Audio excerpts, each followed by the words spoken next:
नमस्कार साथियों, remaining disease portion को लेकर अपना डिस्कशन कंटिन्यू चल रहा था, जहां आपने अभी तक multiple pregnancy, IUD, DIC, diabetes ऐसे नामों के बारे में चर्चा सुने।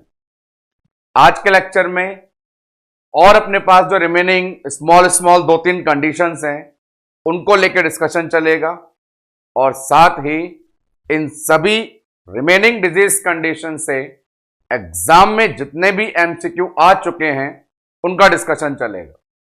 उस कैटेगरी में आज के लेक्चर में रिमेनिंग डिजीज में फर्स्ट कैटेगरी में जो अपने पास नाम है सामने बोर्ड पे available, hyper emesis gravidarum. Hyper emesis gravidarum small condition, पर यहां से दो इंपॉर्टेंट एमसीक्यू अराइज होते हैं। कंटेंट कंप्लीट डिस्कस होंगे, लेकिन दो इंपॉर्टेंट एमसीक्यू यहां से 3-4 बार एग्जाम में पूछे गए हैं और बहुत ही इंटरेस्टिंग वो एमसीक्यू हैं। इतना सरल भी नहीं है वो कि बिना बीमारी पड़े आप उसका आइडिया लगा पाए। तो मेहनत करते हैं, देखते हैं कि वो दो एमसीक्यू हमारे पास कौन से हैं और ये डिजीज हमारे लिए क्या इंफॉर्मेशन लेके आई है।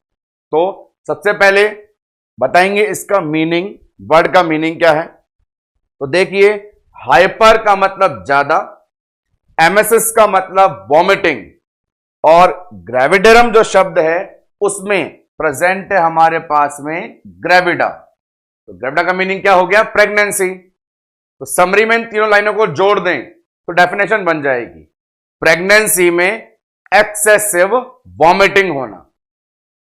प्रेगनेंसी में जनरल एक कॉन्सेप्ट होता है नोजिया वॉमिटिंग का, फर्स्ट ट्राइमेस्टर में एचसीजी हार्मोन के कारण। इतनी इंफॉर्मेशन हमको है, लेकिन यहां बात यह चल रही है जब वॉमिटिंग का जो लेवल है नॉर्मल ना होकर के काफी ज्यादा एक्सेसिव हो जाए तो कंडीशन हाइपर एमेसिस ग्रेविडेरम बन जाती है।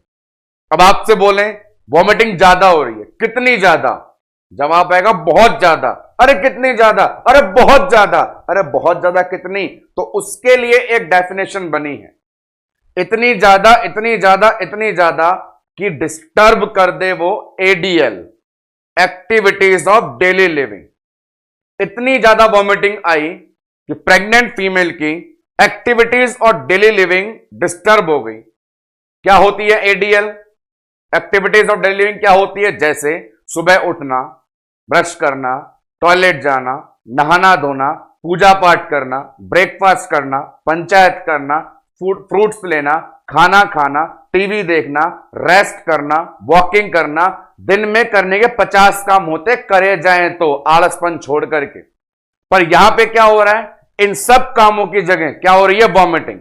सुबह उठी तो वॉमिटिंग, टॉयलेट गई तो वॉमिटिंग, ब्रेकफास्ट टाइम हुआ वॉमिटिंग, पूजा टाइम हुआ वॉमिटिंग, रेस्ट का टाइम हुआ वॉमिटिंग, वॉकिंग टाइम हुआ वॉमिटिंग। तो पूरे दिन भर में करने को कुछ नहीं बचा, केवल वॉमिटिंग ही वॉमिटिंग। तो डेफिनेशन है इतनी ज्यादा वॉमिटिंग कि उसकी एडीएल डिस्टर्ब हो जाए। सामने लिख देता हूं मैं आपके कि वॉमिटिंग के लेवल के according, enough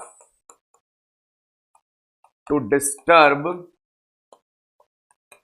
ADL.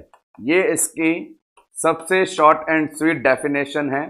Hyper emesis gravidarum is a condition of excessive pregnancy, excessive vomiting during the pregnancy result into disturbance of ADL. Next one, यहां से एमसीक्यू नहीं है, जहां से आएगा बता दूंगा। 2 एमसीक्यू याद कराने ही है मुझे आपको, ये मेरा पर्पज है इस कंडीशन से। नेक्स्ट वन बात कर लें एक हल्की सी, तो सामने लिखा हुआ है रिस्क फैक्टर। वो कौन कौन सी ऐसी कंडीशंस होंगी जिनमें ये एपिसोड होने की फ्रीक्वेंसी ज्यादा होती है। तो हल्का सा आइडिया देता हूं, बोर्ड पर लिखता हूं, बात खत्म करता हूं और आगे चलता हूं। वो चीजें हैं कि पहला तो हार्मोन का रोल बता देते हैं। नॉर्मल वॉमिटिंग के साथ भी प्रेगनेंसी में हार्मोन होता है एचसीजी, तो यहां उसका नाम लिख देते हैं एचसीजी, उसका हाई लेवल। हार्मोन में एक नाम और जोड़ देते हैं, प्रोजेस्टेरोन।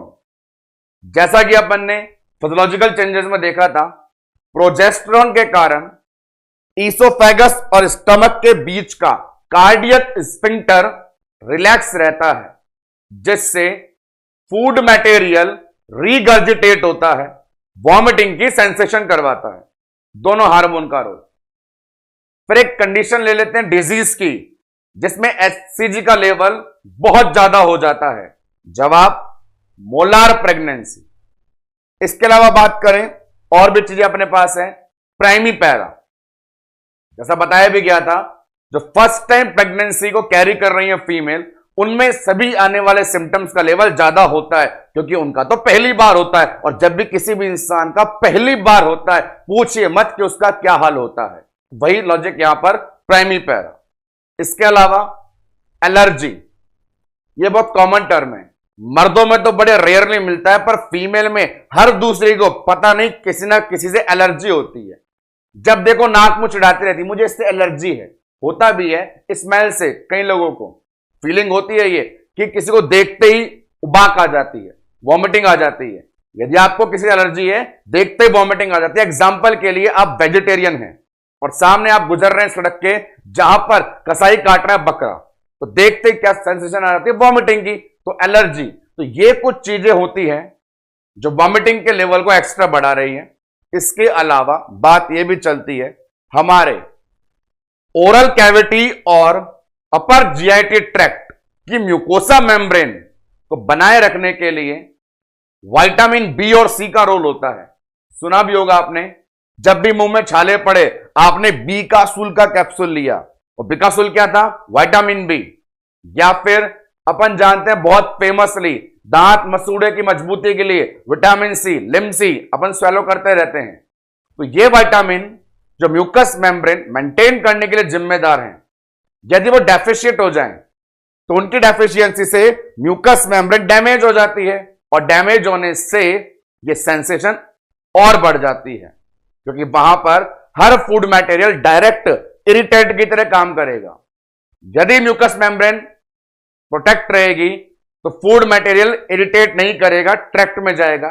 लेकिन डैमेज रहेगी तो फूड मटेरियल स्टिक हो जाएगा और इरिटेंट बन जाएगा। तो ऐसे ही कई सारी थ्योरीज को अप्लाई किया गया है हाइपर एमएसएस ग्रेविडेरम के रिस्क फैक्टर में। आइए लिखते हैं उन सभी के नाम जो मैंने आपको सुनाए। हार्मोनल रोल्स की बात करें तो अपन ने हार्मोन का रोल बताया, नंबर 1 एचसीजी। दूसरा भाइला लेकर के आए तो नाम आया वहां पे प्रोजेस्टेरोन। एचसीजी का लेवल ज्यादा बताया तो बीमारी बताई मोलार। पहली बार का अनुभव बताया तो नाम दिया प्राइमी पैरा। किसी ना किसी विशेष से एलर्जी बताई, या अपने पास विटामिन बी एंड सी की डेफिशिएंसी बताई। तो ये अपने पास एक हल्की सी picture regarding risk factor of hyper emesis gravidarum. बात करेंगे इससे आगे। अब अपने पास वो समय आ रहा है जब हाइपर एमएसएस ग्रेविडेरम से बनने वाले 2 एमसीक्यू में से पहला सामने आ रहा है। नाम देखिए बोर्ड पर क्या लिखा हुआ है, क्लिनिकल साइन। अब यहां गौर से सुनना दोस्तों, एक चीज होती है, पहले तो ऐसी बात करता हूं जनरल से, कि बहुत ज्यादा वॉमिटिंग होने से शरीर में पानी की कमी हो सकती है, और पानी की कमी का मतलब डिहाइड्रेशन के सिम्टम्स आ सकते हैं। और ज्यादा डिहाइड्रेशन हो गया तो वाइटल साइन चेंज हो जाएंगे हाइपोवोलेमिया के कारण। बहुत ज्यादा वॉमिटिंग, बहुत ज्यादा फ्लूइड लॉस, तो बॉडी में डिहाइड्रेशन, हाइपोवोलेमिया और वाइटल साइन डिस्टर्बेंस ये आ सकते हैं। तो यहां पे क्लिनिकल साइन की 2 कैटेगरी बनाएंगे, इनिशियल और लेटर, शुरुआत में और बाद में। कहने का मतलब, जब शुरुआत में 2 4 5 बारी वॉमिटिंग हुई है तो डिहाइड्रेशन के सिम्टम नहीं आएंगे, इतनी बड़ी बात नहीं है। 2 4 वॉमिटिंग तो कोई भी कर सकता है। लेकिन जब वॉमिटिंग बहुत ज्यादा लंबे समय तक चलती रहे और इस बीमारी में चलेगी, नाम ही क्या है, हाइपर एमएसएस, और लंबी चलेगी, तो डिहाइड्रेशन और वाइटल साइन डिस्टर्बेंस के सिम्टम्स आएंगे। पहले ये 2 बात बोर्ड पे लिखता हूं मैं। क्लिनिकल साइन में जैसे मैंने आपको कैटेगरी बताई, तो कैटेगरी में एक कैटेगरी आप लिखेंगे इनिशियल और एक कैटेगरी मेंशन करेंगे आप लोग लेट। लेट कैटेगरी मेंशन करना इसलिए कंपलसरी है क्योंकि हमारी ये बीमारी 2-4 उल्टे के साथ नहीं है जाने वाली, लंबी चलने वाली है, इसीलिए नाम इसका हाइपर एमएसएस है। जब इनिशियल टाइम चल रहा है तो वहां पे नो डिहाइड्रेशन, इतना ज्यादा नहीं हुआ कि अकाल पड़ जाए, और नो डिहाइड्रेशन है तो वाइटल साइन भी कैसे मिलेंगे आपको? Stable vitals. इसी प्रकार यहां बात करें, लंबे समय तक चलती रही तो अकाल पड़ गया, यस डिहाइड्रेशन, और हाइपोवोलेमिया के चलते हाइपोटेंशन टेकिकार्डिया हो जाए तो डिस्टर्ब्ड वाइटल। अब इनसे आप एक मदद लें ताकि जो मेरा एमसीक्यू वाली लाइन आने वाली है वो आपको आसानी से समझ में आ जाए। आपके सामने दो कंडीशन है, एक इनिशियल लिख दिया और एक मैंने लेटर लिख दिया। इन दोनों को एक झटके में देख के ही जवाब दो। आपको पूछो हाइपर एमएसएस ग्रेविडेरम वाली मदर का प्रेजेंटेशन इन दोनों में से कौन सा होगा, इनिशियल वाला या लेट वाला? जनरल सा क्वेश्चन। हाइपर एमएसएस ग्रेविडेरम वाली मदर का प्रेजेंटेशन इनिशियल वाला होगा या लेट वाला? तो जवाब देना कि गुरुजी हाइपर एमएसएस कंडीशन लंबी चलने वाली है, और लंबी चलने वाली है तो मरीज के अंदर प्रेजेंटेशन भी लेट वाला होगा। तो यदि आपसे पूछे हाइपर एमएसएस ग्रेविडेरम के सिम्टम्स क्या होते हैं, तो सारे सिम्टम वही बताना जो लेट वाले कॉलम में मैं लिखूं, इनिशियल वाले मत बताना। अलग से एग्जामिनर जोर दे के पूछे इनिशियल में क्या होता है तभी आंसर देना। बात समझ रहे हैं? बहुत लंबे पहले समय आपको शुरुआत में एक बात ज्ञान की मैंने बताई थी कि जब तक सामने वाला समझदार ना बने तो आप भी 1.5 साने ना दिखें। जब तक वह स्पेसिफाई मेंशन करे तो ही आप अपना आंसर चेंज करें। एग्जांपल दे देता हूं, बहुत दिन हो गए दिए हुए। सिंपल सा पूछे अम्लाइकल कोड में कितनी वेसल्स होती हैं, जवाब देंगे 3। जोर देके पूछे 4 महीने तक कितनी होती है, तो ही जवाब जाएगा 4। इसी प्रकार हाइपर एमएसएस ग्रेविडेरम में डिहाइड्रेशन होगा या नहीं होगा, आंसर देंगे यस होगा। अलग से पूछे इनिशियल पीरियड में डिहाइड्रेशन होगा या नहीं होगा, तो आंसर दें नहीं होगा। यह बात यदि आपके समझ में आई तो आप नहीं जानते आपने इस दुनिया के कितनी जनता के जवाबों को देने में समर्थ हो पाएंगे। क्योंकि अगला सवाल आ रहा है मेटाबॉलिक एसिडोसिस या एल्केलोसिस। तो सुने, पूरे मेडिकल साइंस में कॉन्सेप्ट है कि जब भी ऊपर से लॉस होता है वॉमिटिंग तो एल्केलोसिस होता है, और जब भी नीचे से लॉस होता है डायरिया तो एसिडोसिस होता है। उस बात को मैंने मान लिया। शुरुआत में वॉमिटिंग हुई और यहां पेशेंट को मैंने लिख दिया कि वॉमिटिंग में हमें हर मास्टर ने है सिखाया कि मरीज मेटाबॉलिक एल्केलोसिस की कंप्लेंट लाया। एक बात नंबर 2, और वो क्या? बात करें लेट में तो यहां फिजियोलॉजी ये है कि बहुत बहुत ज्यादा वॉमिटिंग होती है तो कंडीशन है फूड मटेरियल बॉडी में नहीं है, जो भी खाया नहीं पचाया केवल गवाया, तो इंसान हमेशा भूखा नंगा पाया। ऐसी कंडीशन हुई, एम्प्टी स्टमक रहा तो बॉडी के अंदर जबरदस्त डिमांड हो रही है ग्लूकोज की, और ग्लूकोज तो मिल नहीं रहा, अपन वॉमिट कर रहे हैं। ऐसी कंडीशन में शुरू होता है बॉडी में फैट मेटाबॉलिज्म, और जबरदस्त फैट मेटाबॉलिज्म से बनती है कीटोन बॉडी। लंबे समय तक भूखे रहना, फैट का मेटाबॉलिज्म होना, एनर्जी के साथ कीटोन बॉडी बनना।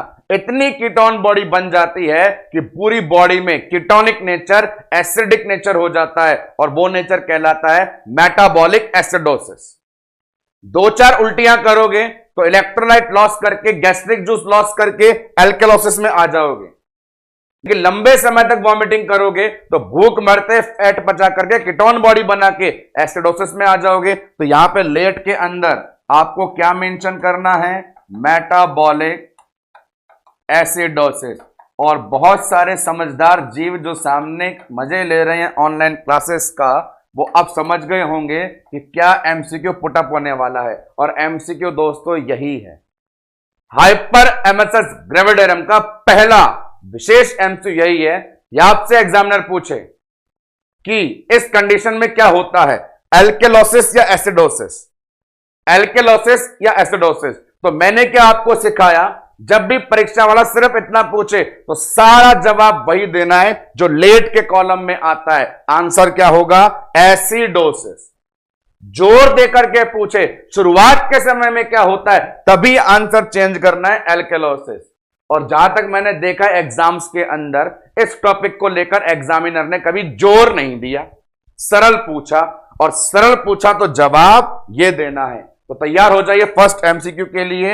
एमसीक्यू अपने पास सिंपल सा है, हाइपर एमएसएस ग्रेविडेरम में क्या होता है, और जवाब क्या देंगे, मेटाबॉलिक एसिडोसिस। ये एक ऐसा सवाल है जो बिना पढ़े लिखे इंसान गलत कराता है, क्योंकि उसके दिमाग में तो एक ही भ्रम पाला हुआ जाता है कि जब भी वॉमिटिंग हो एल्केलोसिस करो, जब भी वॉमिटिंग हो एल्केलोसिस करो। पर नहीं नादान बच्चों, गलती ना करो, हाइपर एमएसएस ग्रेविडेरम हो तो लेट को मानते हुए एसिडोसिस करो। यह बताना मेरा कर्म और धर्म था जो सामने उपलब्ध है।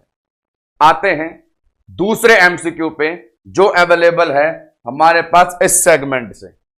लाइन लिखा हुआ है कॉम्प्लिकेशन। जिपमर पांडिचेरी के अंदर 2 बार पूछा गया सवाल है, देखते हैं क्या है वो। कॉम्प्लिकेशन जो रिलेटेड है वो एक्सेसिव वॉमिटिंग होने से विटामिन डेफिशिएंसी पे डिपेंड है।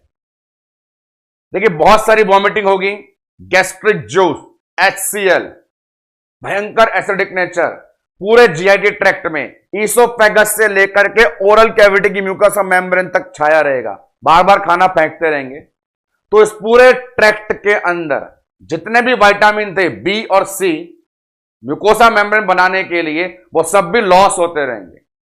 हाइपर एमएसएस ग्रेविडेरम की कॉम्प्लिकेशन बेस्ड है विटामिन की डेफिशिएंसी से, और उसमें भी स्पेसिफिक है विटामिन बी डेफिशिएंसी। बचपन में सिखाया जाता है कि विटामिन बी की कमी से क्या रोग हो जाता है, याद करते हैं ए बी सी डी, रतौंधी, बैरी स्कर्वी, रिकेट्स, तो बी में आता है बैरी। अब जब बैरी की डिटेल में जाते हैं न्यूट्रिशन और नर्वस सिस्टम के साथ, तो पता चलता है वो 2 प्रकार का होता है, ड्राई बैरी, वेट बैरी। ये ड्राई बैरी जो होता है ज्यादा खतरनाक होता है, नर्वस सिस्टम के अंदर प्रॉब्लम पैदा करता है, वर्निक्स एन्सेफेलोपैथी। वर्निक्स अपने पास नर्वस सिस्टम का एक एरिया रेस्पॉन्सिबल होता है कई सारे सिम्टम्स के लिए, हमारी बॉडी मूवमेंट के लिए, अटैक्सिक के लिए, मेमोरी के लिए। उस एरिया में डैमेज शुरू कर देता है। तो देखें किस प्रकार ये एक्सेसिव वॉमिटिंग ब्रेन के टिश्यू का बैंड बजाने में लगी हुई है। कॉम्प्लिकेशन में मैंने आपको कहा सारी कॉम्प्लिकेशन बेस है किसके ऊपर, इसके ऊपर। क्या लिखा, विटामिन बी डेफिशिएंसी पे। विटामिन बी डेफिशिएंसी से होने वाले बीमारी का नाम अपन क्या बता के आए हैं, बैरी। और बैरी की बात जब चलती है तो उसके अंदर 2 कैटेगरी आती है, कौन कौन सी, ड्राई वाली और वेट वाली। नाम लिख दिया मैंने, ये ड्राई और ये वेट। वहां भी ये बताया कि ड्राई बैरी किसको जाकर खराब कर देता है, वहां पे अपन ने ब्रेन का एरिया बताया वर्निक्स एरिया, और उसमें हो जाती है एन्सेफेलोपैथी। एन्सेफेलोपैथी का मतलब होता है नर्वस टिश्यू के अंदर पैथोलॉजी पाया जाना। इस प्रकार से प्रेजेंटेशन हुआ, विटामिन बी की कमी हुई, बैरी हुआ, 2 नेचर लेकर के आया, और ड्राई वाले ने क्या कर दिया, वर्निक्स एन्सेफेलोपैथी। ये इसका रूटीन वर्क है, हाइपर एमएसएस ग्रेविडेरम का रूटीन वर्क है। अब सुने सेकंड एमसीक्यू, वो ये पूछा गया जब किसी इंडिविजुअल में वर्निक्स एरिया में पैथोलॉजी शुरू होती है तो उसमें अटैक्सिक, निस्टैग्मस, कंफ्यूजन जैसे शुरुआती लक्षण आते हैं, और लंबे समय तक किसी का वर्निक्स खराब रहे, लंबे समय तक वर्निक्स एरिया के फंक्शन डिस्टर्ब रहे, तो वहां पे लेट कॉम्प्लिकेशन जो पूछी गई है एग्जाम के अंदर, लेट और लास्ट कॉम्प्लिकेशन जो आती है, कोर्सक ऑफ साइकोसिस कहलाती है।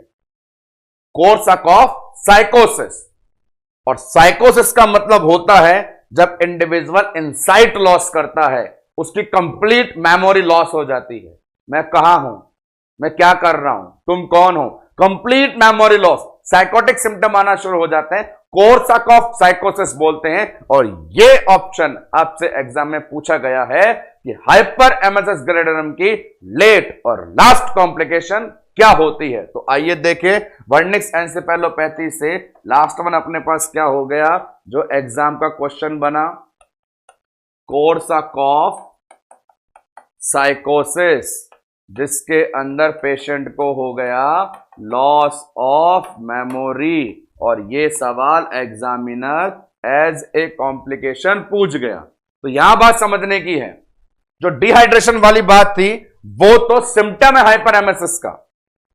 कई बार जनरली यहां भी धोखा खा जाते हैं कि हाइपर एमएसएस ग्रेविडियम का कॉम्प्लिकेशन पूछा और आपने ज्यादा वॉमिटिंग, फ्लूइड लॉस समझ करके डिहाइड्रेशन दे दिया। नहीं, डिहाइड्रेशन तो इसका कैरेक्टर है। कॉम्प्लिकेशन की जब बात करेगा तो जवाब क्या देके आना है, कोर्सक ऑफ साइकोसिस। तो ये अपने पास हमारे आज के लेक्चर हाइपर एमएसएस ग्रेविडियम से अराइज होने वाला सेकंड एमसीक्यू। तो दो एमसीक्यू के साथ करते हैं हाइपर एमएसएस ग्रेविडियम को विदा। लास्ट वन बड़े सिंपल से हैं, देख लेते हैं इसके अंदर इंटरवेंशन। तो इंटरवेंशन की बात ऐसी है, तो देखो दोस्तों, जबरदस्त लॉस हुआ है तो एक ही इलाज है, फ्लूइड वॉल्यूम रिप्लेसमेंट। बोतलें चढ़ाओ, ग्लूकोज की बोतलें चढ़ाओ, जितनी भी जानते हो, आरएल, एनएस, डेक्सट्रोज। उसका एक प्रिंसिपल है बस छोटा सा। क्या प्रिंसिपल है, जितनी वॉमिटिंग आ रही है उसके अलावा 3 लीटर देना। इंटरवेंशन में एक ही काम करना है, फ्लूइड वॉल्यूम रिप्लेसमेंट। देना कितना है, जितनी वॉमिटिंग करी उससे 3 लीटर ज्यादा। सामने बोर्ड पर मेथड देखते हैं, किस मेथड से देते हैं। तो अपने पास एक ही मेथड है, फ्लूइड वॉल्यूम रिप्लेसमेंट। देने का तरीका पूछा तो तरीका क्या बताया, 3 लीटर प्लस अमाउंट ऑफ वॉमिटर्स। जितना भी वॉमिट किया 200 ml, 400 ml, 500 ml, उसमें 3 लीटर ऐड करें। अब इस 3 लीटर के अंदर एक चीज बता रहे हैं कि इस 3 लीटर में आपके पास देने के लिए NSBF 0.9%, RLBF 5%, डेक्सट्रोज 5%, वाटर भी है। कैसे देंगे, तो वहां यह कहा कि हाइपोग्लाइसेमिया एनर्जी लॉस है, तो 3 में से कम 1.5 लीटर तो डेक्सट्रोज वाटर देना है। बाकी 1.5 में आप NS और RL दोनों दे सकते हैं। तो 3 लीटर का देने का डिवीजन किस प्रकार से बताया गया कि इस 3 लीटर में 1.5 करके 2 डिवीजन बनाएं, और 1.5 में D5W कंपल्सरी, और इस वाले में या तो NS या R। नेक्स्ट वन, इसके अलावा बहुत ज्यादा वॉमिटिंग है, फार्माकोलॉजी यूज करनी है, ड्रग देनी है, तो बात यह सोचने की प्रेगनेंसी में इजीली ड्रग्स नहीं दी जाती है, फिर भी सेफेस्ट ड्रग की कैटेगरी में आती हैं, वो दे सकते हैं, तो ओंडास्टिरोन। इसके अलावा बहुत अच्छी लॉजिक, जब भी आपके साथ कभी वॉमिटिंग का एपिसोड हुआ होगा, कभी तो जिंदगी में वॉमिटिंग आई होगी, तो सीन याद करें, वॉमिटिंग के समय आप क्या करते हैं, हाथ दीवार के लगा हुआ, मुंह वॉश बेसिन पे झुका हुआ, और पेट की मांसपेशियों से शुरू होके छाती की आंतड़ियों तक को खींच करके उल्टी बाहर निकल, पूरा ऐसे, पूरे एब्डोमेन की मांसपेशियां और अपनी रिब पूरी कॉन्सेंट्रेट, और जैसे वॉमिट निकलते उसके बाद गैस, नॉर्मल एपिसोड। वॉमिटिंग के बाद ऐसा रिफ्लेक्स बॉडी से जब बाहर आता है तो डिस्निक स्टार्ट हो जाता है, रेस्पिरेटरी डिस्कंफर्ट स्टार्ट हो जाता है। इसीलिए injection hydrocortisone to improve respiratory status भी रिकमेंड होता है। तो फार्मा की 2 ड्रग जो यहां पे आप ऐड कर सकते हैं, उनमें नाम लिख सकते हैं, सेफ इंजेक्शन ओंडास्टिरोन और रेस्पिरेटरी इंप्रूवमेंट के लिए हाइड्रोकॉट एडमिनिस्ट्रेशन। तो ये अपने पास रिमेनिंग डिजीज कंडीशन के अंदर आज के लेक्चर में इन्वॉल्व होने वाला फर्स्ट पोर्शन था, hyper emesis gravidarum. Complete lecture में 2 एमसीक्यू के लिए बिल्कुल प्रिपेयर रहे। नंबर 1, हाइपर एमएसएस ग्रेविडेरम में क्या होता है? Metabolic alkalosis, metabolic acidosis. जवाब क्या दोगे?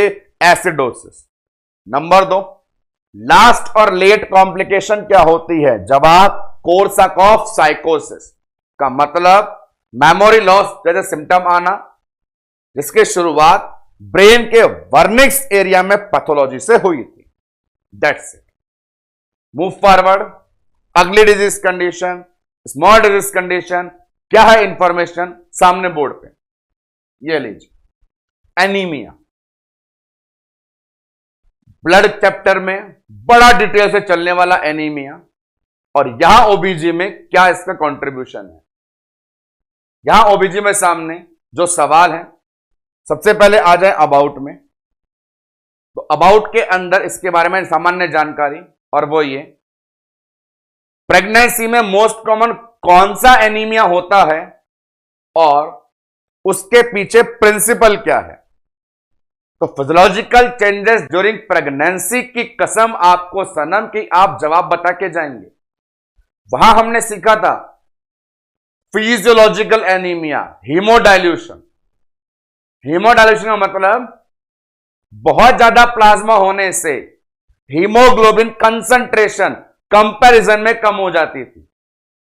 प्रेगनेंसी में हीमोग्लोबिन भी ज्यादा, प्लाज्मा भी ज्यादा, आरबीसी भी ज्यादा, पर पानी के कंपैरिजन में, प्लाज्मा के कंपैरिजन में कंसंट्रेशन कम, और ऐसे कंसंट्रेशन कम होना कहलाता है आयरन डेफिशिएंसी एनीमिया। तो मोस्ट कॉमन एनीमिया कौन सा है? Iron deficiency anaemia. प्रिंसिपल क्या है? पानी में घोल दिया, इसीलिए हीमोडाइल्यूशन। 2 लाइनें हमें याद हैं, बताएं और आगे चलें। तो मोस्ट कॉमन एनीमिया प्रेगनेंसी में बताना है, तो अपने पास कौन सा है? वो आयरन डेफिशिएंसी। और इस आयरन डेफिशिएंसी का लॉजिक जो बताया जाए, प्रिंसिपल जो बताया जाए, वो प्रिंसिपल क्या है? हीमोडाइल्यूशन। हीमोडाइल्यूशन ये अपने पास। नेक्स्ट वन, और नेक्स्ट के अंदर ऐसी चीज आ रही है जो माथे पे ये लेकर आ रही। बड़ा ही सिंपल सा लॉजिक है, पर फिर भी सुने। और वो लॉजिक क्या है? कितने ग्राम हीमोग्लोबिन से कम हो तो एनीमिया डिक्लेयर करें। तो इसको लेके बड़े ध्यान से सुनना दोस्तों।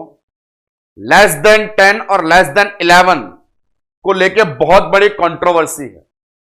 लेस देन 10, लेस देन 11 को लेके बहुत बड़ी कंट्रोवर्सी है। उस कंट्रोवर्सी को अपन क्लियर करेंगे। वो क्या है? तो सुने। सेंट्रल सर्कुलेशन और पेरिफेरल सर्कुलेशन जैसी 2 बातें होती हैं एनीमिया के अंदर। आईज के एग्जामिनेशन से या अपनी पेरिफेरल फिंगर नेल्स के एग्जामिनेशन से पता लगाते हैं एनीमिक कंडीशन का, कमजोरी का। यदि आपने नेल्स में देखा तो पेरिफेरल सर्कुलेशन है, और यदि आपने आईज के व्हाइट पार्ट में देखा तो वो सेंट्रल सर्कुलेशन है। अलग अलग परिभाषाएं। सेंट्रल सर्कुलेशन में लेस देन 10 और पेरिफेरल सर्कुलेशन में लेस देन 11 ये होता है। अब आज तक मैंने ऐसा कोई सवाल नहीं देखा जिसने सेंट्रल सर्कुलेशन या पेरिफेरल सर्कुलेशन करके सवाल पुटअप किया हो। वहां तो क्वेश्चन सिंपल पुटअप होता है, कितने ग्राम से कम एनीमिया। तो दोस्तों अड़े रहें, बने रहें इस बात पे कि हम पहले आंखों में देखते हैं या नाखूनों में देखते हैं। तो दोस्तों पहले आंखों में देखते हैं। इस हिसाब से आंसर लेस देन 10। अभी प्रीवियस ईयर में एमपी सीएचओ में एग्जाम हुआ था, वहां उन्होंने आंसर लेस देन 11 मान लिया। मान लेने दीजिए, वो सीएचओ है, कुछ भी कर सकते हैं। लेकिन आप प्रिपेयर रहे इन फ्यूचर हर एग्जाम के लिए, आंसर देके आना लेस देन 10। तो सामने बोर्ड पे मेंशन कितने ग्राम परसेंटेज से कम पे आप डिक्लेयर करेंगे anaemia. Your answer will be less than 10। पहला क्वेश्चन एनीमिया का आपके लिए। सेकंड वन जो क्वेश्चन अराइज होता है वो स्टार्ट होता है इसके छोटे से क्लासिफिकेशन से। उस क्लासिफिकेशन में 4 रेंज है, उन 4 रेंज को मैं लिखता हूं बोर्ड पे। एक कैटेगरी अपने पास माइल्ड, एक नाम आता है मॉडरेट, एक नाम आ जाता है सीवियर, और ऐसी कंडीशन भी मिलती है कभी कभार कि आ जाता है अपने पास में वेरी सीवियर। और नो डाउट 100% यहां से आपके पास एक और एमसीक्यू है, बिल्कुल है, कंफर्म है। हाइपर एमएसएस ग्रेविडेरियम से भी 2 एमसीक्यू थे और एनीमिया से भी 2 एमसीक्यू हैं, बड़े कॉमन से हैं। पहला तो परिभाषा से, कितने ग्राम परसेंटेज कम से डिक्लेयर करोगे, और दूसरा यहां टेबल से। टेबल में लिख देता हूं, आप देख लीजिएगा।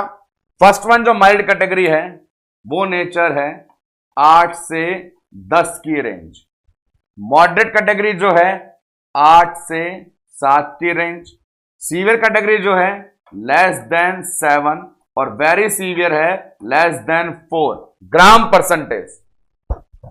यदि हिमोग्लोबिन कंसंट्रेशन 8 से 10 के बीच में एग्जामिनर बताए तो जवाब माइल्ड दें, 8 से 7 बताए तो मॉडरेट दें, 7 से कम बताए तो सीवियर दें, 4 से कम बताए तो वेरी सीवियर दें। और ये वाली जो चीज है ये अभी आपके रिसेंट एम्स के अंदर क्वेश्चन पुटअप हुआ था, जहां लिखा था कि एंटीनेटल मदर क्लिनिक पे जो आई है हिमोग्लोबिन परसेंटेज 8.5 बताती है, 8.5। तो बताइए किस कैटेगरी में वो क्लासिफाइड है? जवाब क्या देंगे? Mild anaemia. तो ये आज के लेक्चर की सेकंड स्मॉल कंडीशन। अब हम डिस्कस करेंगे last one disease condition. Last disease condition ना ही रिमेनिंग कंटेंट की, पूरी ओबीजी की बीमारियों की। फर्स्ट लेक्चर जो आपका हेमरेज अबॉर्शन से स्टार्ट हुआ था वो दी एंड होगा हमारे पास लास्ट सेगमेंट इससे, डिस्प्लेसमेंट ऑफ यूट्रस। इसके पढ़ते ही बीमारियों के संसार से हम मुक्ति पाएंगे, और बीमारी से मुक्ति पाएंगे तो अगली यूनिट में इलाज करवाने को जाएंगे। तो फिलहाल सामने बोर्ड पे तैयार last condition of our disease area name displacement of uterus, सामने बोर्ड पे अवेलेबल। सबसे पहले यूट्रस की नॉर्मल लोकेशन और पोजीशन पता हो तो डिस्प्लेसमेंट अपन बता सकते हैं। डिस्प्लेसमेंट का मतलब होता है जो नॉर्मल इसका पोजीशन होता है वैसा नहीं होना। 2 चीज, पोजीशन, लोकेशन। पहला location, pelvic cavity. Normal location कहां पर है? Pelvic cavity. Number 2 position. अब पेल्विक कैविटी में आपको पेल्विस की कसम, जहां आगे और पीछे क्या क्या होता था, आगे प्यूबिस, पीछे सैक्रम, के बीच में यूट्रस। ये जो बीच में यूट्रस होता है नॉर्मली आगे प्यूबिस की तरफ झुका हुआ होता है। पहली बात तो ये बोले यूट्रस पेल्विक कैविटी में होता है, और दूसरी ये बोल रहे हैं पेल्विक कैविटी में भी आगे प्यूबिस की तरफ झुका होता है, इसलिए बोलते हैं एंटी वर्जन। अब हमें नॉर्मल पता है तो देखते हैं डिस्प्लेसमेंट में कितने टाइप की एबनॉर्मलिटीज हैं। कितने टाइप की एबनॉर्मलिटीज हैं उन्हें 1 बाय 1 बोर्ड पर लिखना शुरू करूं तो एक नाम आता है रिट्रोवर्जन, एक नाम आता है इनवर्जन, और एक नाम आता है प्रोलैप्स। कुल मिलाकर के अपने पास टोटल 3 प्रकार के डिस्प्लेसमेंट अवेलेबल होते हैं। 3 प्रकार के। किसमें क्या होता है बड़े ध्यान से सुने। रिट्रोवर्जन, अभी जो बताया कि नॉर्मल यूट्रस आगे प्यूबिस की तरफ झुका होता है, वो वहां ना झुक करके पीछे आना शुरू कर दे। पीछे आना मतलब किसके पास? सैक्रम के पास। आगे की बजाय पीछे चला जाए रेट्रोवर्जन। अब आगे पेल्विक कैविटी में होता है वहां से निकल के नीचे की तरफ जाए, और पेल्विक कैविटी से नीचे जाएगा तो एक दिन बाहर ही चला जाएगा। पेल्विक कैविटी से नीचे जाने के क्रम में नाम आते हैं इन्वर्जन और प्रोलैप्स। इन्वर्जन और प्रोलैप्स। जैसा यूट्रस था वैसा की वैसा, मतलब ऊपर फंडस नीचे सर्विक्स, एज इट इज निकल के नीचे आ जाए तो नाम प्रोलैप्स, उल्टा होके नीचे आ जाए तो नाम इन्वर्जन। तो तीन सरल चीजें। नॉर्मली यूट्रस पाया जाता है पेल्विक कैविटी में और झुका होता है आगे प्यूबिस की तरफ। ऐसा नहीं हो तो कहलाता है डिस्प्लेसमेंट। नाम आते हैं तीन। आगे झुकने की बजाय पीछे चला जाए रेट्रोवर्जन। पेल्विक कैविटी से नीचे जाना शुरू करें दो नाम, सीधा नीचे जाए प्रोलैप्स, उल्टा नीचे जाए इन्वर्जन। तो ये अपने पास तीन टाइप्स होते हैं। देखते हैं इनकी डिटेल्स आगे। और डिटेल में क्या बता रहा हूं मैं, लिखा हुआ है ग्रेड। कोई भी वर्क जब कंप्लीट होता है तो ग्रेड बताते हैं, माइल्ड, मॉडरेट, सीवियर, 1 2 3। तो यहां जितने डिस्प्लेसमेंट हैं, कितने हैं, तीन हैं। तीनों की तीन तीन ग्रेड या डिग्री होती है, जिसमें नाम दे देते हैं अपन बड़े सिंपल से। क्या क्या होती है ये देखिए, 1 डिग्री, 2 डिग्री, 3 डिग्री। अब आपके मन में आ रही हो तो नाम दे सकते हो इन सभी को। एक को बोल दो माइल्ड, एक को बोल दो मॉडरेट, और एक को बोल दीजिए सीवियर। ये 3 डिग्री हर किसी में होती है। 1 degree retroversion, 1 degree inversion, 1 degree prolapse, 2 degree prolapse, 2 degree inversion, 2 degree retroversion, 3 degree retroversion, 3 degree inversion, 3 degree prolapse. हर किसी की 3 होती है। 1 डिग्री का मतलब है डिस्प्लेसमेंट शुरू हुआ। सेकंड का मतलब डिस्प्लेसमेंट जारी है। थर्ड डिग्री का मतलब डिस्प्लेसमेंट कंप्लीट हुआ। तो हम उस सदी के नायक नायिकाएं हैं जो काम पूरा होने को ही सही मानते हैं। तो इन 3 ग्रेड में मुझे वो बताइए जो कहता है काम पूरा हुआ, वो कौन सी थी? थर्ड डिग्री का मतलब हमेशा क्या होता है? काम कंप्लीट, पूरा हुआ। और जब बात आती है कंप्लीट की तो देखो क्या शानदार एमसीक्यू है। थर्ड डिग्री का मतलब है complete displacement, complete retroversion, complete inversion, complete prolapse. और एक कंप्लीट जो शब्द है सामने कहलाता है बड़ा इंपॉर्टेंट टर्म, नाम प्रोजेंडेशिया। नाम procidentia. Complete displacement of uterus is known as procidentia. This is the first and last MCQ from your condition of displacement of uterus. Third degree displacement known as प्रोजेंडेशिया।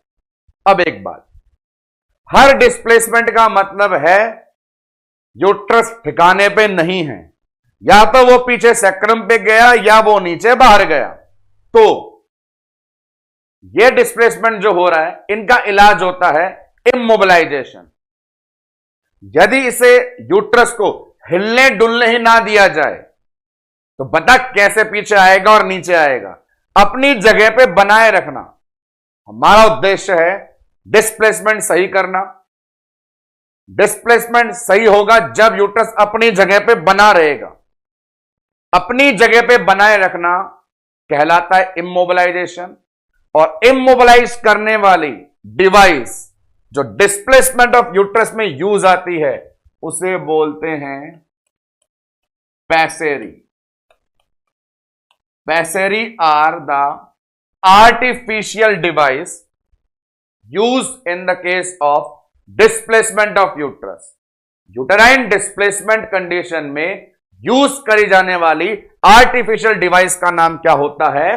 पैसेरी।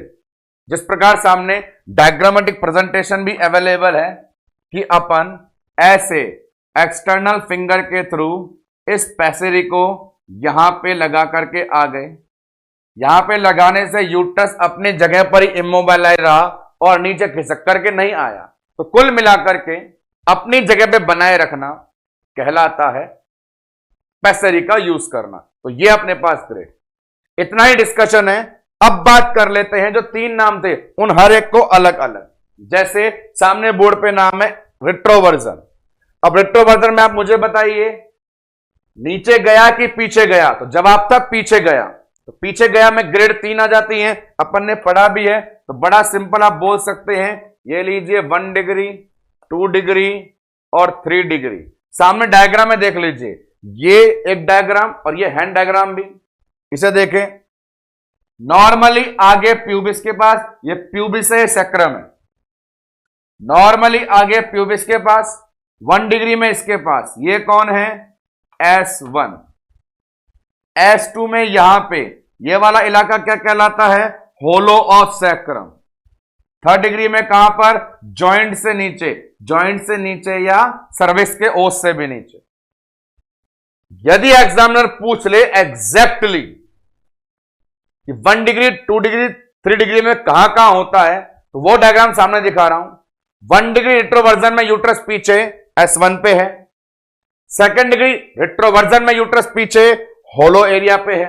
3rd degree में joint पे या ओस के नीचे है। Language सामने board पे लिख देता हूं। 1 डिग्री में कहां पर बताया आपको? S1 लेवल पे। 2 डिग्री में होलो ऑफ सैक्रम लेवल पे।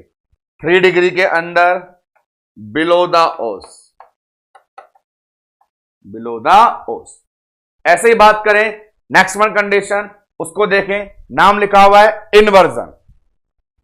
इन्वर्जन में ये नीचे आएगा, इन्वर्जन में उल्टा होके नीचे आएगा। आप देख सकते हैं यहां इन सभी डायग्राम में जो फंडस है, ये देखिए फंडस पहले बाहर आ रहा है, फंडस पहले बाहर आ रहा है, फंडस पहले नीचे आ रहा है। तो फंडस अपन जानते हैं यूट्रस में ऊपर की तरफ होता है, तो ऊपर वाला आइटम पहले नीचे आया मतलब उल्टा होके आया। तो इन्वर्जन में सारी बातों जितने भी करी जाती हैं उनके आगे लिखा जाता है एक शब्द, और वो क्या? अंदर का माल बाहर। अंदर का माल बाहर लैंग्वेज है इनसाइड आउट।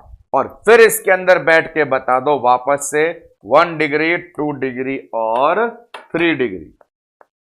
देखते रहिए सामने की तरफ। इन्वर्जन में हमने फैसला कर लिया कि नीचे आएगा, उल्टा होके आएगा इनसाइड आउट। डायग्राम दिखा रहा हूं, हर डायग्राम में पहले फंडस नीचे आ रहा है। क्या होती है इनकी डिग्री में वो सुने। 1 डिग्री में सर्वाइकल ओस से नीचे आता है, 1 डिग्री में सर्वाइकल ओस के नीचे आना। 2nd डिग्री में वेजाइना के अंदर आना। 3rd डिग्री में वेजाइना से बाहर जाना। ये लैंग्वेज होती है। 1 डिग्री में बिलो द ओस, 2nd डिग्री में with in vagina, 3rd degree में आउटसाइड वेजाइना। लैंग्वेज सामने बोर्ड पे अवेलेबल। 1 डिग्री में एट द लेवल ऑफ ओस, 2 डिग्री में एट वेजाइना, 3 डिग्री में outside the vagina. Next one, अगला जो नाम आने वाला है अपने पास में प्रोलैप्स। बड़ी इंपॉर्टेंट बात है दोस्तों, ध्यान से सुनना। प्रोलैप्स में भी ऐसा ही होगा। 1 डिग्री में ओस लेवल पे, 2nd डिग्री में वेजाइना के अंदर, 3rd डिग्री में वेजाइना के बाहर। फर्क क्या होगा? वहां सीधा आएगा, इनसाइड आउट नहीं लिखा होगा। देख लेते हैं सामने की तरफ, इसको देख लीजिए। ये अपने पास प्रोलैप्स है, गौर फरमाना और सामने देखना। ये ओस होता है तो ये फंडस किस लेवल पे आ गया? ओस के लेवल पे। अब की बार कहां चला गया? ओस से नीचे। फिर कहां चला गया? वेजाइना के अंदर। और फिर कहां चला गया? एकदम वेजाइना से बाहर। तो यहां पर जो 3 हैं उनमें सेम लिखना है बिना किसी बड़े डिफरेंस के, 1 2 3। और हर किसी में वही लिख दो जो पहले लिखा, यहां पे ओस, यहां पे एट वेजाइना, और थर्ड वन के अंदर आउटसाइड द वेजाइना। तो आपसे एमसीक्यू बन सकते हैं ग्रेडिंग को लेकर के। इंटरेस्टिंग बात यह है, इन्वर्जन और प्रोलैप्स में जो ग्रेड्स हैं उनकी लैंग्वेज सेम है। अंतर है तो किसका? सीधे उल्टे आने का। जो सीधा आएगा उसमें सिंपल लिखेंगे, जो उल्टा आएगा उसके आगे इनसाइड आउट लिखेंगे। रेट्रोवर्जन तो अपने आप में अलग है ही, पीछे लगातार S1 पे, होलो पे, जॉइंट पे, और इसके साथ खत्म बीमारी का संसार। तो आज के लेक्चर में क्या बीमारियां अपन ने डिस्कस करी, देख लेते हैं उनको एक बार। नंबर 1 कंडीशन, हाइपर एम्सिस ग्रेविडेरम, इतनी ज्यादा कि एडियल डिस्टर्ब हो जाए। रिस्पेक्टर, सिंपल है, कोई क्वेश्चन नहीं। धमाकेदार क्वेश्चन, सारे आंसर यहां से देने हैं। डिहाइड्रेशन होता है, वाइटल डिस्टर्ब होते हैं, और मेटाबॉलिक एसिडोसिस। कॉम्प्लिकेशन में जबरदस्त सवाल, कोर्सकॉफ साइकोसिस। इंटरवेंशन एकदम general. Next one, anaemic condition, सवाल बोरा, लेस देन 10 देना है, लेस देन 11 नहीं देना है। नेक्स्ट, कैटेगराइज करके पता लगाना है कितने ग्राम हीमोग्लोबिन लेवल पे अपन एनीमिया का कैटेगराइजेशन करेंगे। लास्ट वन, 3 प्रकार से बिगड़ सकता है, पीछे गया या नीचे गया। अब नीचे भी गया, सीधा गया कि उल्टा गया। हर किसी में 3 ग्रेड। तीसरी का मतलब कामपूरा, कामपूरा मतलब प्रोजेंडेशिया। डिस्प्लेसमेंट को जगह पर रखने के लिए यूज ली जाने वाली डिवाइस का नाम क्या है? पैसेरी। आफ्टर दैट 3 ग्रेड इन तीनों की। अब दोस्तों समय हो चला है हमारे पास, डिस्कस करें अपन कुछ MCQs related to all these remaining disease condition. जो बीमारियां थी, रिमेनिंग कंडीशन थी, उनसे कोरिलेट। हर थ्योरेटिकल लेक्चर डिस्कशन का फ्रूटफुल रिजल्ट तब निकल के है आता जब एमसीक्यू सेशन में बच्चा जवाब देने से नहीं घबराता। स्टार्ट करते हैं, कुछ बेसिक से एमसीक्यू पढ़ते हैं और बढ़ते हैं आगे इस कैटेगरी में। फर्स्ट वन अपने पास सामने ये रहा, क्या लिखा हुआ है? The severe type of vomiting during pregnancy which has deleterious effect on mother's health. बड़ा सिंपल है, परिभाषा पूछ रहा है। धमाकेदार वॉमिटिंग को नाम क्या देते हैं? तो आज के लेक्चर का पहला टॉपिक, हाइपर एम्सिस ग्रेविडेरम। प्रॉब्लम नहीं होनी चाहिए सॉल्व करने में। आगे बढ़ो। देखो साहब, ये वो सवाल आ गया जो मैं आपको बता रहा था एग्जाम के अंदर पूछा गया है, सामने बोर्ड पर आ गया। क्या लिख दिया? हीमोग्लोबिन 8.5। आज ही पढ़ा है, 8.5 कैटेगरी बता दिए, 8 से 10 कहां गया? माइल्ड में। Answer number A, mild anaemia. Next one, इस क्वेश्चन को देखें। All the following are complication of twins pregnancy. अच्छा क्वेश्चन है। एक्सेप्ट, मल्टीपल गेस्टेशन में क्या नहीं होगा? देखते हैं दोस्तों। अबॉर्शन बिल्कुल होगा, पढ़ा है अपन ने। फर्स्ट ट्राइमेस्टर में हो जाए तो वैनिश नाम देते थे, सेकंड में हो जाए तो पेपरिशियस नाम देते थे, पढ़ा है, होता है। आगे, पोस्ट मैच्योरिटी, यहां दिमाग लगाएं दोस्तों। गर्भ में जब 2 बच्चे पलेंगे तो बड़े आकार के चलते लेबर पेन समय से पहले शुरू होने की संभावना है, बाद में नहीं। तो पोस्ट मैच्योरिटी नहीं होता। लो बर्थ वेट बिल्कुल होता है, 1 बच्चा नहीं है 2 बच्चे हैं, वहां पे फूड मटेरियल डिस्ट्रीब्यूट होगा तो लो बर्थ वेट होगा। कंजेनिटल मालफॉर्मेशन बिल्कुल चांसेस हैं, यदि आप एबनॉर्मल प्रेगनेंसी को डील कर रहे हैं जहां पे बच्चे को पहले दिन से ही कॉम्प्रोमाइज करके चलना है, तो वहां पे एबनॉर्मलिटी के चांसेस बनते हैं। तो answer option second, post maturity नहीं होगा, प्री मैच्योरिटी के चांस वहां पे अवेलेबल होते हैं। नेक्स्ट वन, यहां देखें, प्रोलैप्स ऑफ द यूट्रस, अपन पढ़ रहे थे अभी। Prolapse of the uterus with entire vagina, ये देखिए पूरी वेजाइना से बाहर आना। अभी जो मैं बता रहा था, कंप्लीट बाहर आ जाए तो नाम 3rd डिग्री, कंप्लीट या प्रोजेंडेशिया। ऑप्शन देखें, अवेलेबल है, बड़ा इजी ऑप्शन हमारे पास। नंबर 2 प्रोजेंडेशिया जहां इंडिकेट करता है हर डिस्प्लेसमेंट की थर्ड ग्रेड हमारे पास कहलाती है प्रोजेंडेशिया। नेक्स्ट वन, इसे देखें। In case of twins pregnancy, ठीक है, आइडेंटिकल ट्विंस किसे बोलोगे? तो अपन ने पढ़े हैं ट्विंस, फोटोकॉपी वाले, जब एक से ही दो बन जाते थे। देखते हैं। Number one sperm, one ovum and zygote divide into two, बिल्कुल सही।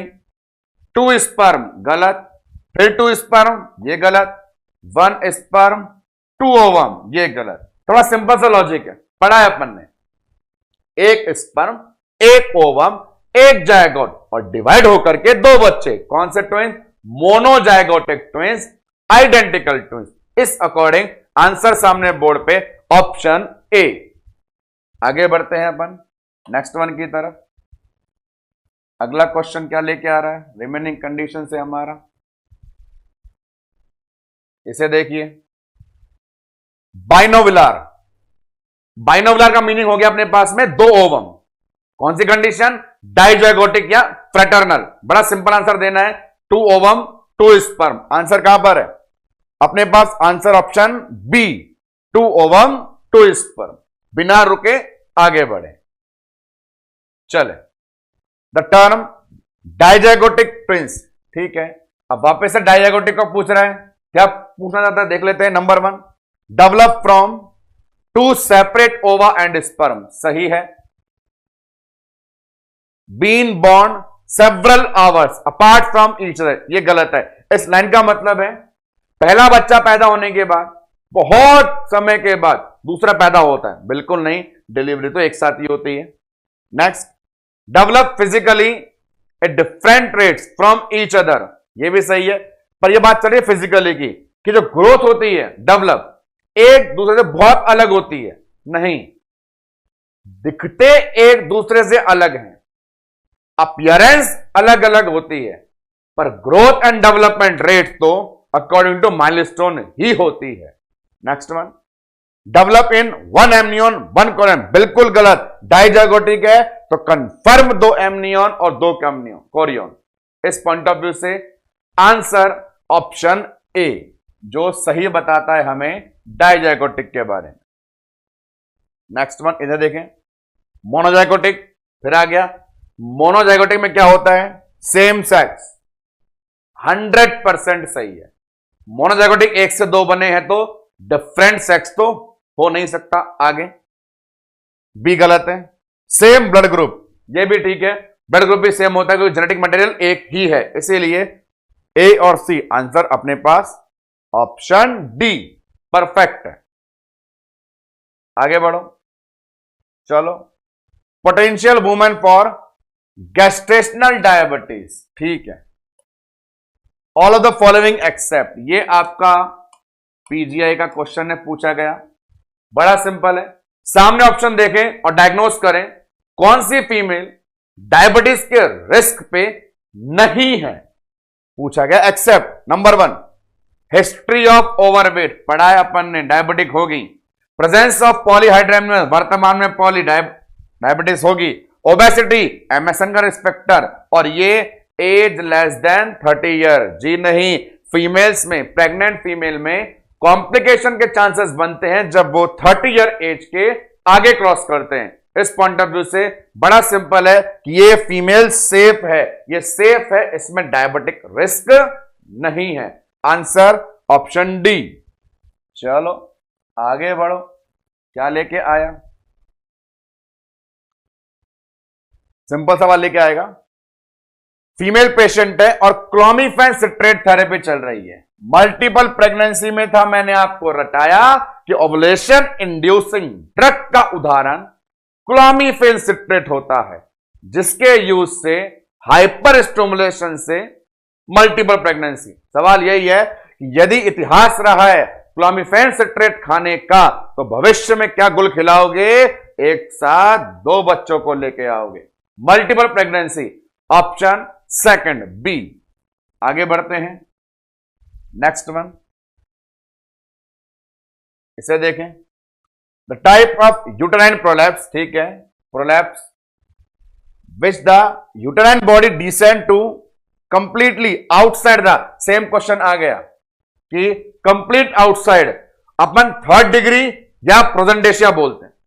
इससे पहले जो सवाल आया था ऑप्शन में प्रोजेंडेशिया था, यहां प्रोजेंडेशिया नहीं है, तो इसके अकॉर्डिंग आंसर दें। तो ज्ञानियों फोर्थ तो कुछ होता ही नहीं है, last answer third, option C correct answer है आपका। आगे बढ़े अगले क्वेश्चन पे, नेक्स्ट वन। चलिए ये अभी रटाया था आपको, हाइपर एमेसिस ग्रेविडेरियम की कॉम्प्लिकेशन, ये क्वेश्चन जिपमर पांडिचेरी, ये रहा अपने पास में Jawaharlal institute of post medical education and research, JIPMER Pondicherry में पूछा गया सवाल था ये। आंसर कोर्टकॉफ साइकोसिस, जहां पे आपको बताया किस प्रकार वर्निक्स एंसेफेलोपैथी से मेमोरी लॉस जैसा प्रेजेंटेशन पेशेंट का हो जाता है। अगला देखें, ये थोड़ा बड़ा है, बड़े ध्यान से सुने। The nurse implement a teaching plan for a pregnant client newly diagnosed with gestational diabetes. Which statement made by the client indicate further teaching? चलो साहब, एक प्रेग्नेंट फीमेल को अभी डायग्नोस हुई है डायबिटीज, नर्स वहां पर उसे इंस्ट्रक्शन दे रही है, ये ध्यान रखना, ये ध्यान रखना, ये ध्यान रखना। प्रेग्नेंट मदर ने ऐसा क्या कहा, मतलब गलत कहा कि आपको उसे करेक्ट करना है, सही बताना है। मां ने क्या गलत कहा, देखते हैं सामने। I should stay on diabetic diet, बिल्कुल डाइट को ध्यान रखना है।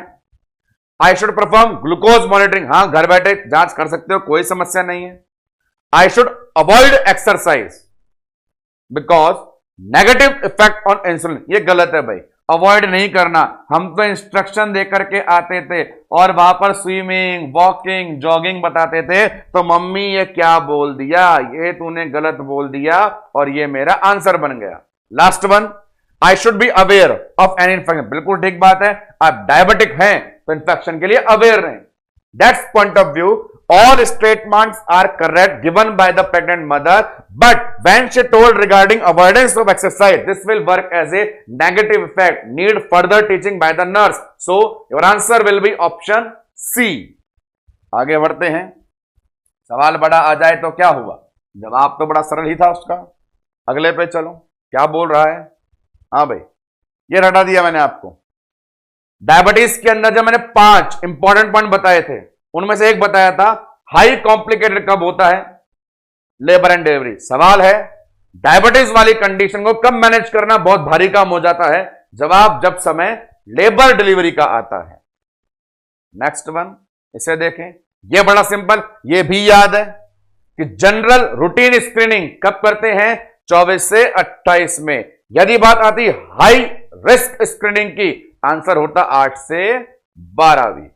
नेक्स्ट वन, चलिए साहब प्रोलैप्स फिर देख लेते हैं। Descent of uterus toward introitus, vagina में, इंट्रोइटस का मतलब है वेजाइना। अब की बार ध्यान से, यूट्रस नीचे आ रहा है वेजाइना की तरफ, तो अपन ने पढ़ा है ओस पे हो तो 1, वेजाइना में हो 2, बाहर हो तो 3, वेजाइना में आना, second degree prolapse. Answer B, option second, ये भी गया। आगे चलते हैं अगले सवाल पे। चलिए, अच्छा सवाल है। The nurse in maternity unit review the client record, ठीक है, रिकॉर्ड देख रही है। Which client should the nurse identify as most risk for developing DIC, select all apply. Mosby का क्वेश्चन है, दिए गए सारे ऑप्शंस में से ऐसे ऑप्शन छांटिए जिनमें मदर को डीआईसी का रिस्क हो। अब डीआईसी का रिस्क फैक्टर याद कर लो, क्या था, डेड फीटस सिंड्रोम, और क्या बताया, जब भी बच्चा मरे या गंदा खून अंदर मिले। देखते हैं, number 1 primary gravida with mild pre eclampsia, इसे खतरा नहीं है। Primary gravida deliver 10 pound infant, खतरा नहीं है। ग्रेविडा सेकेंड डायग्नोस विद, बिल्कुल तू तो रह भैया, तेरे को तो भयंकर खतरा है कि जेब में क्या लेकर बैठी है, dead foetus syndrome. Gravida 4 deliver 8 hour ago and lost 500 ml, इसे पीपीएच हुआ। पर गौर करने वाली बात यह है कि 8 घंटे में 500 ml निकला। गौर फरमाना दोस्तों, ब्लड लॉस हुआ पर ब्लड सारा बाहर गया, अंदर रुकता, क्लॉट करता तो डीआईसी होता। पीपीएच है पर पीपीएच में सारा blood as a fresh blood loss हो गया, अंदर बॉडी में रिटेन नहीं है, और रिटेन नहीं है तो डीआईसी भी नहीं है। Last one, primary gravida diagnosis severe, बिल्कुल सही बात है, क्योंकि आपको पता होना चाहिए सीवियर प्री एक्लेम्सिया जब होता है तो हेमरेज होता है, और वो सारे हेमरेज इंटरनल होते हैं, पढ़ा है मैंने। सिर में फट गया ब्रेन हेमरेज, यूट्रस में फट गया अब्रप्टिव प्लासेंटा, किडनी में फट गया रीनल फेलियर, ये सारे हेमरेज इंटरनल हैं। जितने इंटरनल हेमरेज होते हैं उनमें ब्लड इंटरनली क्लॉट होता है और डीआईसी को न्योता देता है। इस लिहाज से ऑल कैटेगरी में दो ऑप्शन आते हैं, सी और ई, तो your answer will be option C and option E. चलिए डीआईसी को सलाम, आगे बढ़ते हैं। The major cause of the increase risk of morbidity and mortality among the gestation, twin gestation. अच्छा सवाल है, सवाल यह पूछ रहा है ट्विंस प्रेगनेंसी जब होती है, ट्विंस गेस्टेशन है, तो ज्यादातर मरने की संभावना किस कारण होती है बच्चे की? ऑप्शन डायबिटीज के कारण, प्लासेंटा नीचे आने के कारण, उल्टा सीधा होने के कारण, या प्रीटर्म कारण। तो बहुत सिंपल आंसर है, अपन ने पढ़ा है जब भी मल्टीपल प्रेगनेंसी होती है प्री टर्म का खतरा रहता है, और हर प्री टर्म बच्चे को रेस्पिरेटरी पल्मोनरी मैच्योरिटी कम होने का चांस होता है, आरडीएस से मौत हो सकती है। बाकी सब नॉन वाइटल हैं। वाइटल कौन है? Lungs. Answer pre term delivery, pre term आएगा, रेस्पिरेटरी कॉम्प्रोमाइज हो जाएगा और रेस्पिरेटरी डिस्ट्रेस सिंड्रोम के चलते जान गंवा देगा। आते हैं नेक्स्ट वन क्वेश्चन पे, इधर देखें। यदि पहला बच्चा ट्रांसफर लाइन में है और दूसरा सीधा है तो क्या करोगे? तो देखो दोस्तों, जब पहला ही हो उल्टा ट्रांसवर्स हो, वहीं हाथ जोड़ दो, सिजेरियन कर दो। नॉर्मल डिलीवरी तभी प्लान करो जब फर्स्ट बेबी अप्रोप्रिएट लाइन में हो। फर्स्ट बेबी ट्रांसफर है तो रिस्क नहीं लेना है, सिजेरियन करना है। Answer A. Last one segment देख लेते हैं। ट्विंस प्रेगनेंसी के लिए क्या सही है? देखो, presentation of second twin decide the mode of delivery. नहीं भाई, पहला बच्चा कैसा है उससे डिसाइड होता है डिलीवरी कैसे होगी। दूसरा, internal podalic version should not be perform. अरे करते हैं, हमने किया है, दूसरे बच्चे को बाहर निकालने से पहले ट्रांसफर लाई थी तो अपन ने पोडालिक वर्जन किया था, यह भी गलत। Monozygotic twins always have same sex, confirm. Monozygotic का 500% सेक्स सेम होता है। Last one, commonly goes post mature. जी गलत साहब, कॉमनली तो ये प्री टर्म आते हैं। तो ये अपने पास कुछ एमसीक्यू सेशन अवेलेबल था हमारे डिजीज पोर्शन से, और इसी के साथ बीमारियों का संसार खत्म होता है। वो संसार जो हेमरेजिक कंडीशन की 5 बीमारी, abortion, ectopic, mole, placenta previa, abruptive placenta, hypertension की बीमारी, pre eclampsia, eclampsia, abnormal labour की बीमारी, prolong labour, obstructed labour, precipitate labour, preterm labour, rupture of membrane, malpresentation, remaining disease condition, multiple pregnancy, IUD, DIC, diabetes, hyperemesis gravidarum, anaemia, displacement से भरा हुआ था। अब वो खत्म होता है। नेक्स्ट यूनिट नेक्स्ट लेक्चर में डिस्कस करेंगे कुछ इलाज भरी बात। तब तक के लिए धन्यवाद।